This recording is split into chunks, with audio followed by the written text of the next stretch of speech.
Buenas tardes y mucho gusto. Gracias por acompañarnos nuevamente en un programa de problemas técnicos. Eh, Mi nombre es Lourdes Álvarez, soy periodista en prensa comunitaria y hoy vamos a conversar con Alida Vicente de la Alcaldía Indígena de Palín Escuintla, que durante las movilizaciones del paro plurinacional participaron pues activamente en la toma de la autopista de Palín Escuintla. Y pues Alida es activista, es defensora de derechos humanos de las mujeres y de los pueblos indígenas. Se graduó y ha ejercido como maestra de educación primaria, pero además es doctora en Derecho Constitucional por la Universidad de San Carlos de Guatemala y máster en Derechos Humanos por la Universidad Carlos III de Madrid, España. Según pues una entrevista de nuestra compañera Paulina Albani para la revista Ruda, Alida también se define como una mujer revolucionaria, lideresa y además pues defensora de derechos humanos. Destaca dentro de sus legados a sus ancestras de carácter fuerte y luchadoras incansables. Alida viene de un linaje de mujeres muy empoderadas y aguerridas y cuenta que hace 75 años en las generaciones de su abuela y bisabuela, que eran de origen pocomam, pues nadie pensaba que tenían derecho a tener la tierra y mucho menos a heredarla o a ser propietarias. Alida enfatiza que sus abuelas sí, sus abuelas pensaban que sí tenían ese derecho, porque tenían esa mirada que las mujeres valen y que es importante que se les dé el mismo lugar que a los hombres.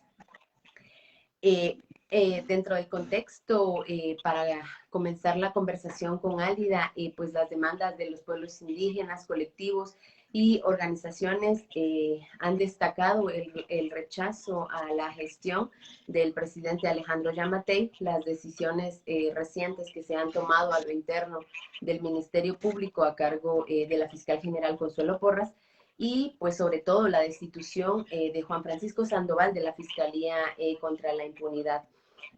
También han destacado demandas muy particulares como el aumento a la canasta básica, el racismo, el despojo y la represión policial en las comunidades, ¿verdad? Y la falta de oportunidades para una vida digna. Precisamente fueron las mujeres Maya Pocomam quienes ampliaron la lista de las demandas, pues porque existen muchas problemáticas que las comunidades se enfrentan de manera particular, a las que nunca se les ha dado atención, y además ampliaron esa lista de demandas con la solicitud de renuncia al ministro de Gobernación, Henry Reyes, luego de haber vivido actos de represión e intimidación por parte de elementos de las fuerzas de seguridad de la Policía Nacional Civil, cuando llegaron con macanas, gases lacrimógenos a la protesta que las mujeres mantenían en la autopista a Palín.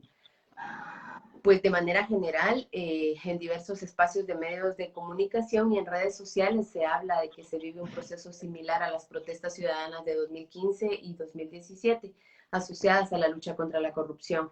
Esa narrativa se centró específicamente en Guatemala, ¿verdad? Pero ahora vemos el ímpetu que promueven los pueblos originarios desde sus propias formas de organización, de comunicación y articulación de procesos de largo alcance.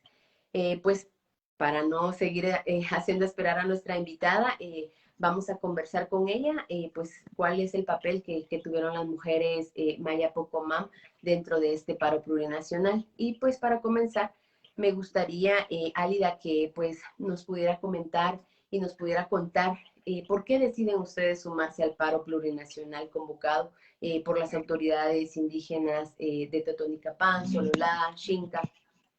Adelante. Muy bien, muchísimas gracias por el espacio y muchas gracias también a todo el equipo de prensa comunitaria, porque ustedes son aliados y aliadas de la Alcaldía Indígena de Palín. Y este mensaje desde las mujeres me hicieron la solicitud que se los hiciera llegar, porque muchas veces la voz de las mujeres no llega. La voz de las mujeres se queda en el anónimo, en el silencio, y ustedes han posibilitado que se vea y se conozca cuáles son las demandas de ese pequeño grupo, porque así nos denominan, que desde el sur estuvieron presentes haciendo resistencia y levantando la voz. Quiero comentarles que la decisión de venir y participar en el paro surge a partir de la misma problemática que tenemos, porque es un común denominador en todas las regiones del país, la situación de crisis que hay, la situación de falta de oportunidades, pero también la indignación que da, porque saber de que hubieron miles de quetzales, miles de millones de quetzales destinados para atender una problemática tan seria, tan fuerte y tan dolorosa como es la crisis del COVID, y que ese dinero se destine para actos de corrupción, la verdad es de que molesta. Las abuelas, especialmente, que estuvieron presentes en el paro, decían, ¿cómo es posible? ¿Será que no tienen corazón? ¿Será que no tienen un sentimiento? Porque hay miles de hombres y mujeres que han acudido a un hospital, a un centro de salud, y no hay una medicina. Incluso en Palín, nosotras denunciamos en el mes de mayo que fuimos a ver cómo están dando el tema de las pruebas, de los hisopados, y no había pruebas. Y aparentemente 2 semanas antes habían comprado muchas pruebas. Y lo que sí estaban haciendo es refiriéndoles a un laboratorio privado. ¿Qué tipo de negocios son esos? Eso se llama corrupción. Y entonces, ante el llamado de las autoridades indígenas, ante el llamado de los 48 cantones del Parlamento Xinca, la alcaldía indígena se reúne y bueno, haciendo el análisis de contexto, decimos, bueno, ¿qué vamos a hacer? ¿Nos vamos a quedar de brazos cruzados o vamos a apoyar? Y entonces las señoras más grandes nos decían, vamos a participar, vamos a levantar nuestra voz y vamos a hacer acto de presencia. En la primera movilización tuvimos mucha afluencia, muchísima afluencia de personas. Pero a partir de ello nos dimos cuenta de la fuerza poderosa que da la colectividad, de la fuerza maravillosa, de verdad, de las abuelas, de la energía, de su presencia. Habían muchas personas que incluso les era indiferente sumarse al paro. Cuando veían las fotografías de las abuelas debajo del sol, debajo de la lluvia,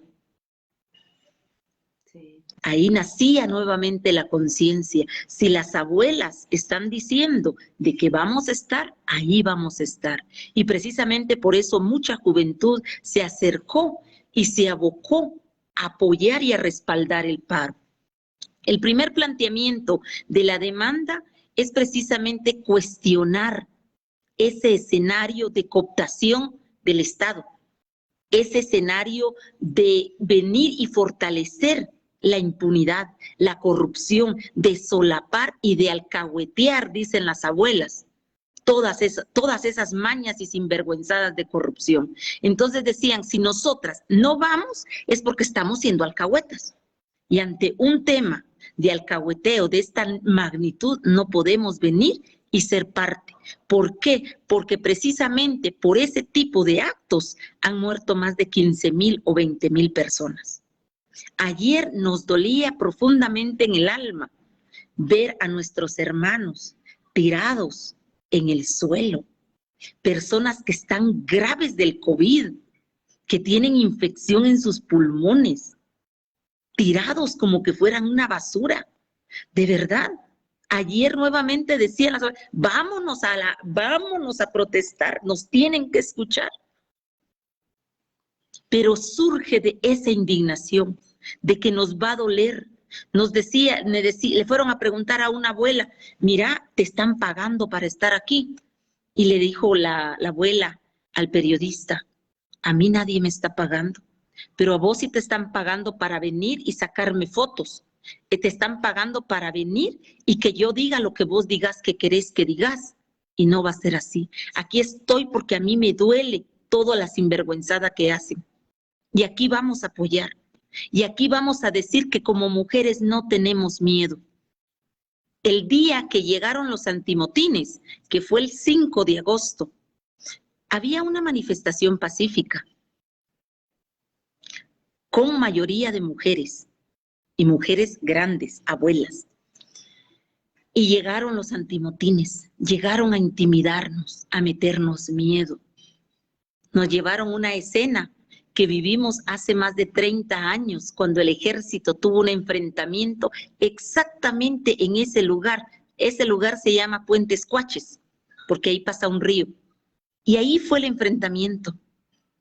Y cuando llegaron los antimotines, la gente y las abuelas dijeron, no nos vamos a mover. No nos vamos a mover. Sin embargo, viendo las acciones brutales, patanes y eminentemente violentas de esas fuerzas de seguridad, insistimos en retirarnos.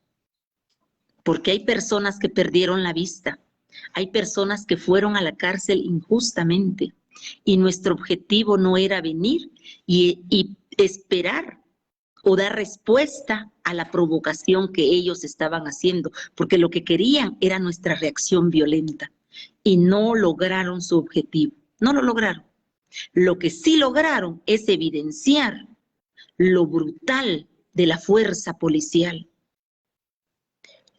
lo pésimo que viene a hacer el gobierno con todo el personal que tiene asignado para brindar seguridad.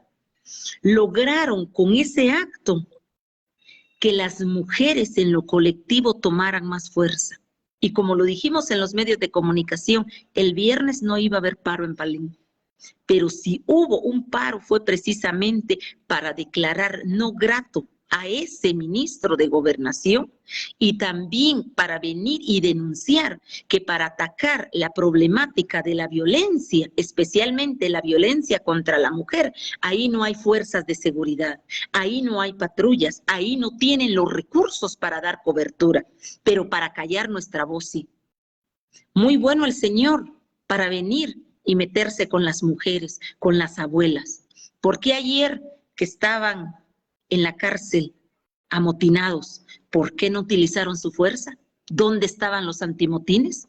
O el día posterior de esta semana, donde salieron los señores militares a exigir su pago, ¿acaso ahí hubieron fuerzas tan represivas y tan intimidantes como fue con el caso de las mujeres de Palín? Ahí no hubo. Entonces queremos denunciar que ese tipo de prácticas es lo que denominamos violencia de Estado, porque ese Estado no nos garantiza seguridad, no nos protege. Nosotras mismas y especialmente las abuelas son las que ese día nos protegieron. Y qué fuerza maravillosa la que pudimos sentir con ese ejemplo de dignidad, de humildad, pero de una valentía inmensa de parte de las mujeres, especialmente las abuelas de Palín. Precisamente en esos términos, digamos, ¿cuáles fueron los niveles de articulación que existieron entre ustedes? Perdón, creo que me estaba afectando un poco la garganta.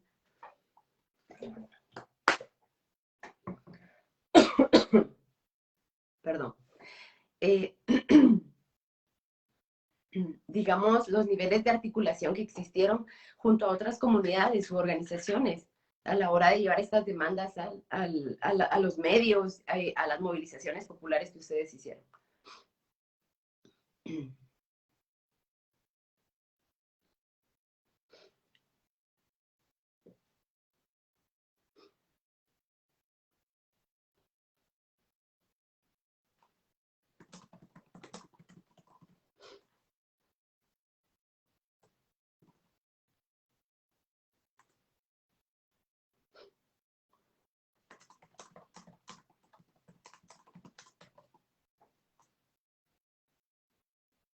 Vamos a esperar un momento para ver si logramos la reconexión con nuestra entrevistada.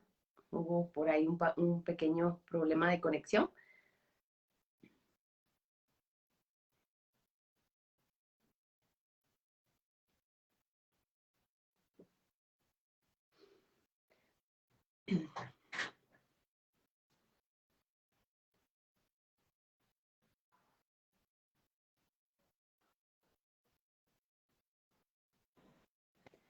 Ya la tenemos de vuelta. Perdón, No se fue no la señal.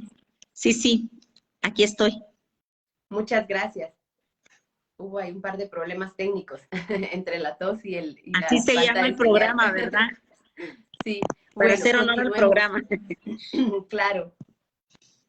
Con la pregunta que le hacía de cuál fue el nivel de articulación entre otras organizaciones y entre, digamos, los colectivos, las diferentes expresiones que se movilizaron y que, digamos, tenían una consigna común de pedir la renuncia del presidente, de la renuncia de Consuelo Porras. ¿Cuál fue, pues, la organización, digamos, que ustedes tuvieron y cómo deciden enfocarse en estos dos llamados y agregando las particularidades que ya comentaba? Bueno, nosotras mantuvimos la comunicación con las autoridades indígenas, también con las autoridades de los 48 cantones y con los colectivos del movimiento social, de sumarnos y de estar articulados de forma conjunta en estas acciones. No todos han resistido en todas las jornadas, porque también la gente pierde un día o dos, pero ya 3, 4, 5 días o seguidamente en las semanas no es tan fácil.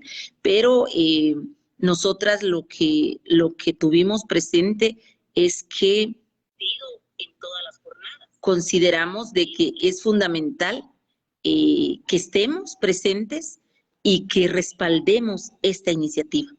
Creo que quienes más han incidido para que seamos permanentes han sido las mujeres, las abuelas grandes. Vamos y vamos y vamos, apoyemos. Entonces eso también nos ha marcado la ruta de decir que aquí estamos con una mirada de un objetivo, de darnos el chance también de soñar en una Guatemala distinta, porque a veces se ve el horizonte muy oscuro, muy nublado. Sin embargo, nosotras nos estamos dando también eh, la oportunidad y estamos invitando también la oportunidad, nos estamos posibilitando el derecho de soñar un mejor país, porque a veces hasta eso se nos ha negado. Entonces, estamos siendo una gotita más de ese inmenso mar. La verdad es de que los medios de comunicación y especialmente con estas tecnologías se han viralizado momentos, ¿verdad? Especiales que no ha sido mi persona las que lo ha captado, sino que incluso no sé ni siquiera quiénes lo han grabado, pero han sido momentos que no han sido escritos, que no han sido planificados, sino que han sido momentos de mucha indignación. Por ejemplo, cuando llegan a ponernos antimotines, es que llega una indignación tan grande, tan profunda, y en esas jornadas de protesta, de paro, surgen otros problemas. Bueno, no surgen ahí, surge visibilizar esos grandes problemas. Y, por ejemplo, en este sentido, lo primero que sale a relucir es el tema de la autopista, el tema de nuestro territorio. ¿Saben qué dijo una abuela? Cuando el ministro nos dijo que nos fuéramos de ahí, dijo, ¿y por qué ese señor nos quiere sacar? Si este camino lo hicieron nuestros abuelos con su piocha, con su pala y a pura mano y sin pago, a cuenta de que va a venir otro que ni siquiera sabe qué es trabajar, a sacarnos de nuestra tierra, que vaya a mandar a su casa, decían, que vaya a mandar a su casa. ¿Por qué? Porque estábamos en nuestro legítimo derecho de manifestar. Claro, por supuesto. Y digamos, en ese sentido, y retomando un poquito lo que comentaba hace un momento en las preguntas iniciales, digamos, ¿cuál cree usted que ha sido la respuesta del Estado ante esa escalada de violencia que viven las mujeres, las niñas, y de manera particular el caso lamentable de Jennifer López, de la niña Jennifer López? ¿Cuál ha sido, digamos, esa respuesta del Estado en comparación al despliegue de fuerza que se vivió durante las manifestaciones en Palenque? La respuesta del Estado para la violencia contra las mujeres es cero, es silencio, es ineptitud, es inoperancia. La niña Jennifer Lobo Chocojay, una niña indígena de 13 años que nosotros nos dolió profundamente y que lo hemos estado visibilizando, denunciando y exigiendo justicia. Las autoridades no le han dado el seguimiento. Incluso como alcaldía indígena citamos al ministro para que nos diera información de cuáles son sus estrategias para prevenir la violencia. Y no solamente de la violencia contra las niñas en Palín, es contra la niñez, contra las mujeres a nivel general. Y resulta que en 3 ocasiones ese señor ministro no llegó. ¿Qué significa eso? Que no es su prioridad. Que desaparezcan 5,000 niñas. Al Estado no le está preocupando. Porque si le preocupara, ya estuviera accionando con esa agilidad que están haciendo para venir y eliminar la FESI, para venir y eliminar a cualquier actor que se atreva a denunciar. Entonces, hay una inoperatividad y, por ejemplo, decimos, ¿por qué para atender nuestras demandas de prevención de violencia no hay una atención? ¿Dónde están los presupuestos? ¿Dónde está el personal a cargo? Pero como hemos hecho la reflexión también, ¿cómo van a protegernos? ¿Cómo van a prevenir? Si a esta gente lo que menos le interesa es la vida de las mujeres. Lo que menos les interesa son solucionar las problemáticas que hay en las comunidades. ¿Cuántas muertes violentas hay en Guatemala? Escuintla es el 2º departamento más violento. Es donde hay más altos índices de muertes violentas, de casos de violencia contra la mujer. Y este es un problema mayor, grande, grave. Pero las políticas, los presupuestos y las prioridades no son enfocadas a ello. Y precisamente por eso nosotros nos indignábamos mucho. El hecho de saber que solo hay 14 elementos, el hecho de saber de que solamente hay 2 radiopatrullas, esto lo tuvimos que investigar por esa exigencia que hemos hecho de la justicia para el caso de la niña con alerta Alba Kenneth. Y no lo estamos haciendo, como nos decía un delegado del gobernador. ¿Es familia de ustedes la niña? No, pero es de nuestro pueblo. Es una niña indígena, es de nuestra colectividad. Y aunque no lo fuera, estamos posicionando que la violencia ya no se puede tolerar. No la podemos permitir y no la podemos alcahuetear. Esa es una palabra muy simbólica para nosotros, porque ser alcahuetos en el término jurídico sería como ser coautores de determinado delito. Entonces, esa ha sido parte de nuestra exigencia y de nuestra demanda. Y vemos la brutalidad para reprimir a las mujeres valientes y vemos una mediocridad para atender la problemática de violencia. Claro. Y digamos, en su análisis, también por qué consideran como comunidades indígenas, como mujeres maya, pocomam, hacer visibles también la problemática de racismo, de despojo, de apropiación. ¿Cuál es su análisis al respecto? ¿Por qué es importante poner los reflectores sobre esos problemas también? El tema del racismo es una problemática muy grave y quienes más la viven o la enfrentan son las mujeres indígenas. No solamente las mujeres de Palín, sino que aquí es amplio. Y quiero decir que una de las mayores expresiones de violencia contra las mujeres es el racismo. Porque el racismo se perpetúa y es como una problemática, un mal de raíz que tiene su origen en la colonia. Para venir y oprimir, para desvalorizar, para humillar a la mujer indígena. La problemática del racismo mata. ¿Por qué? Van a decir, ay no, tan resentida. No, no tengo resentimiento.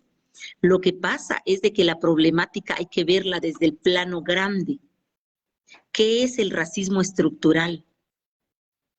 Es aquella que se ha fundamentado en un modelo económico excluyente, que ha perpetuado la pobreza y la extrema pobreza. Aquí a veces dicen, lo que pasa es que esos indios son unos huevones, no trabajan. Ah, ¿cómo que no trabajan? Si los pueblos y especialmente las mujeres sostienen la economía de este país. En uno de los informes del PNUD de Desarrollo Humano, mencionaba con datos, con cifras y con estadísticas los grandes aportes de los pueblos indígenas, de las mujeres y de la economía informal, porque la mayoría a ese ámbito se dedica. Por otro lado, hablar del racismo como violencia en el ámbito político.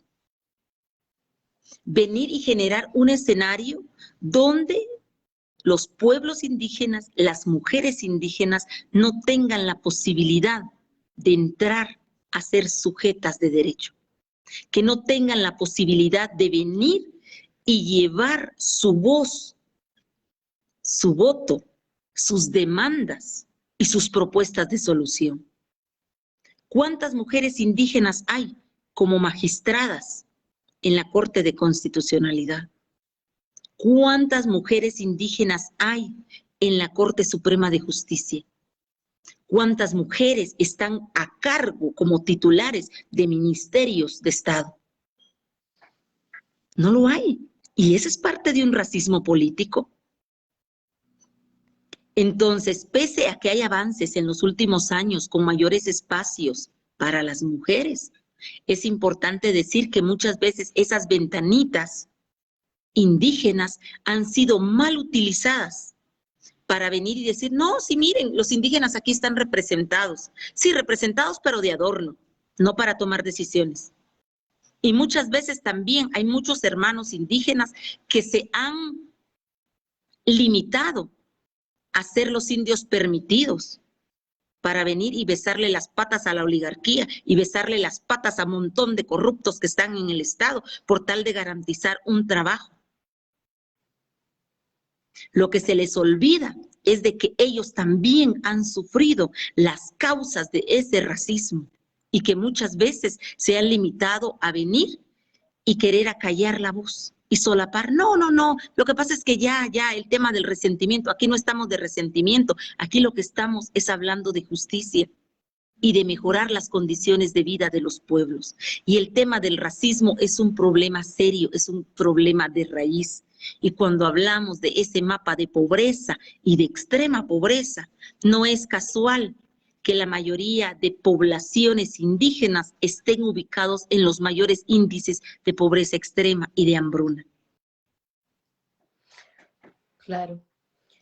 Y digamos, en el sentido, como por ejemplo de algunos estudios antropológicos, tal vez del siglo XX, pues afirmaban que las comunidades Pocomam han perdido algunas de los elementos, digamos, más evidentes de su indumentaria, de su organización comunitaria, de la espiritualidad, la especialización económica. Eso creó una serie como de mitos, de prejuicios, ¿verdad?, alrededor de estas ideas.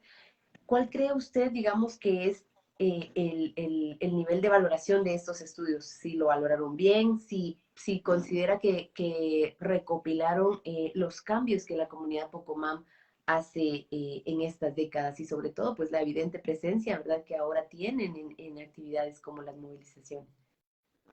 Bueno, yo creo que es de respetar todos los estudios de carácter social, antropológico. Es de valorarlos, de reconocerlos y también de venir y agradecer, porque todos los estudios permiten sistematizar y documentar. Sin embargo, creo que los pueblos y las sociedades como tal también son entes cambiantes. Y los pueblos indígenas y el pueblo Pocomam es un pueblo en resistencia.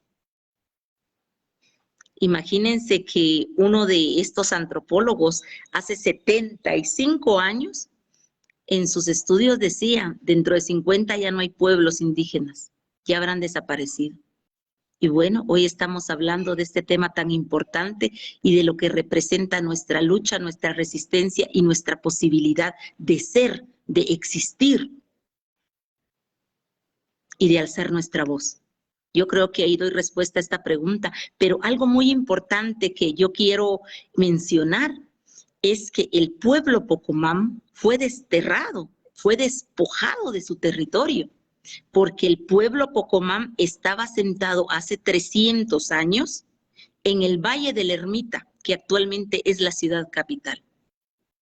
Y de lo que digo, está documentado y están todos los sitios arqueológicos de origen Pocomam. Caminal Juyú, Quemé Juyú, es un lugar sagrado Pocomam. Y con el último traslado de la ciudad de Guatemala, del Valle de Panchoy, ubicado en la antigua Guatemala, al Valle de la Ermita, que es la actual ciudad capital, a los pueblos, al pueblo Pocomam, porque es un pueblo grande, nos dividen y nos mandan a la periferia, con dos objetivos. Uno, despojarnos de nuestro territorio. Y dos, que necesitan más mozos colonos para las fincas periféricas. El pueblo Pocomam de Palín es parte de una gran familia. Está Misco, está Chinautla, está San Luis Jilotepeque, entre otros. Y ese territorio es del pueblo Pocomam. Y precisamente hace unas semanas antes de que empezara la jornada de protestas, decíamos en la plaza que le recordamos al señor presidente en el marco de la entrega de la silla, que nosotros no quisiéramos una silla, que nosotros queremos que nos devuelvan nuestro territorio, porque es nuestro. Empezamos en el Parque Central. Posteriormente, en las jornadas de protesta, estamos reivindicando que esa autopista está ubicada en nuestras tierras, en nuestro territorio, que se privatizó a pesar de haber sido construida con nuestros impuestos, y queremos de que esa carretera, que ese camino sea de uso colectivo para todo el pueblo. ¿En qué cabeza cabe venir e invertir millones de quetzales en una carretera para luego entregarla a una empresa privada para que lucre con nuestros caminos? Yo dejo la pregunta, ¿verdad? ¿En qué cabeza cabe eso? Si necesitamos un camino, respuesta. si necesitamos utilizar el camino y está en nuestro territorio, yo creo que lo importante es venir y recuperar ese camino.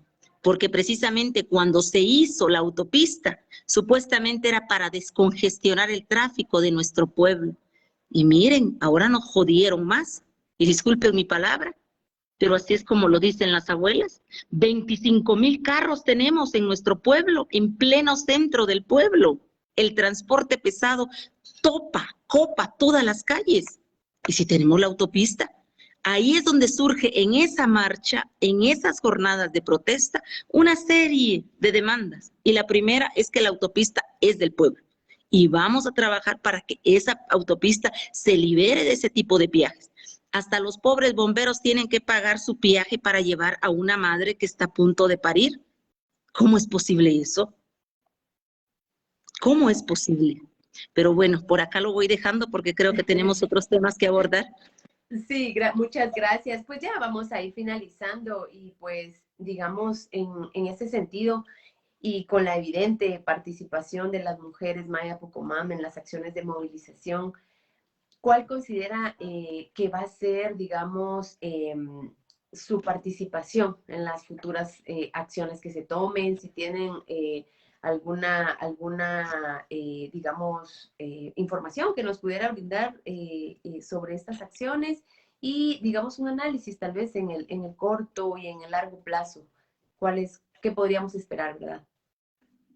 Bueno, la información que tengo es que hoy las autoridades indígenas nuevamente presentaron un memorial al presidente de la República y a la fiscal general solicitando su renuncia.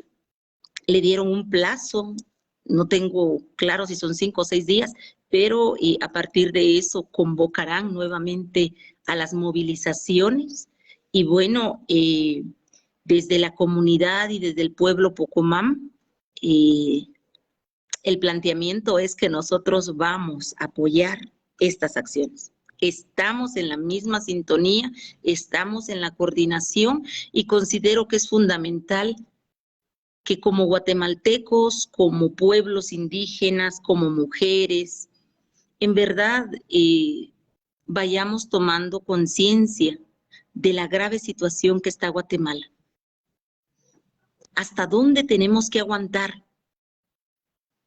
¿Hasta dónde nuestra indignación va a ser capaz de callar? Creo que tenemos que tomar también la fuerza y ver que la soberanía, según la Constitución, radica en el pueblo. Y creo que el pueblo tiene que empoderarse. El pueblo en su colectividad tiene que venir y tomar la fuerza y tiene que tomar el papel que le corresponde. No podemos venir y quedarnos callados o quedándonos de brazos cruzados, esperando que se solucionen los problemas. La Revolución Francesa en las Europas, diría una mi prima, no se hizo durmiendo, no se hizo estando encerrados. La Revolución Francesa, muy europea y muy París, pero también tuvo una fuerte movilización. Y ahí las mujeres jugaron un papel fundamental. En las grandes dictaduras y tiranías que ha vivido nuestro país, los actores principales ha sido el pueblo. No ha sido un grupito, no ha sido dos grupitos, no. El pueblo en su colectividad. Entonces creo que aquí lo más importante es ir haciendo la fortaleza de coordinarnos, de articularnos y de darnos ese chance de pensar que podemos tener un mejor país. Quienes también se han sumado, y yo les agradezco profundamente, es a los hermanos migrantes. La semana pasada les hicimos la convocatoria, que ellos juegan un papel fundamental. 1 millón de migrantes. Ellos mantienen este país con sus remesas. Y ellos ayer hicieron la primera jornada de movilización.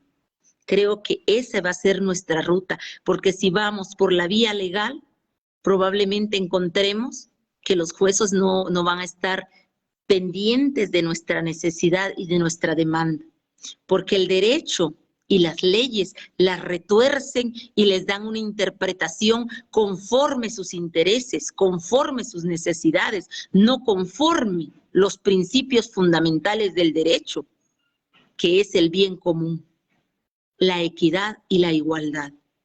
La justicia en este país no es igual y no es equitativa. Aquí hay justicia para unos e injusticia para otros. ¿Cómo es posible que personas que tienen delitos de grave sanción estén libres, estén impunes? Y personas que tal vez dicen que se robaron un alicate estén en la cárcel. ¿En qué país pasa esto? En Guatemala. ¿Pero por qué? Claro. Porque la raíz del problema no se ha modificado. Podemos venir y generar elecciones con las mismas reglas del juego, vamos a tener los mismos resultados. Es necesario trascender y es necesario venir e involucrarnos, participar, unirnos y tener la humildad. Yo hago el llamado a las autoridades, con todo respeto, valoro profundamente el rol que están jugando. 20,000 autoridades indígenas en Guatemala. La mayoría son invisibles, pero la mayoría hacen un trabajo, un servicio voluntario, no remunerado. Han sido electos en una asamblea comunitaria y lo que hacen es buscar el bien de su comunidad. Creo que ellos nos están dando la pauta y están abriendo camino. Yo les invito que hagan ese ejercicio que la historia y también el tiempo sagrado está marcando para cambiar la realidad y poder conducir a nuestros pueblos a un nuevo amanecer y a una nueva aurora. Bueno, muchísimas gracias por esas poderosas reflexiones, Álida. Creo que Ha sido un mensaje muy contundente desde la propia voz de las mujeres mayas protagonistas de estas acciones. Y pues una vez más ha sido un gusto poder conversar. Tuvimos ahí una serie de problemas técnicos, como bien dice el título El del programa. programa, pero ya los hemos superado. Yo también me quedé sin energía eléctrica acá, lamento que pues está un poco en la penumbra, pero pues es una poderosa reflexión, ¿verdad? La que hace a dejar la comodidad y pues poner atención a esas voces que desde hace mucho tiempo pues siguen marcando la pauta y el camino. Agradezco nuevamente su participación y agradezco al público de prensa comunitaria que nos ha acompañado esta tarde en este programa. Que pasen muy buena tarde. Muy buena tarde, que estén muy bien. Gracias.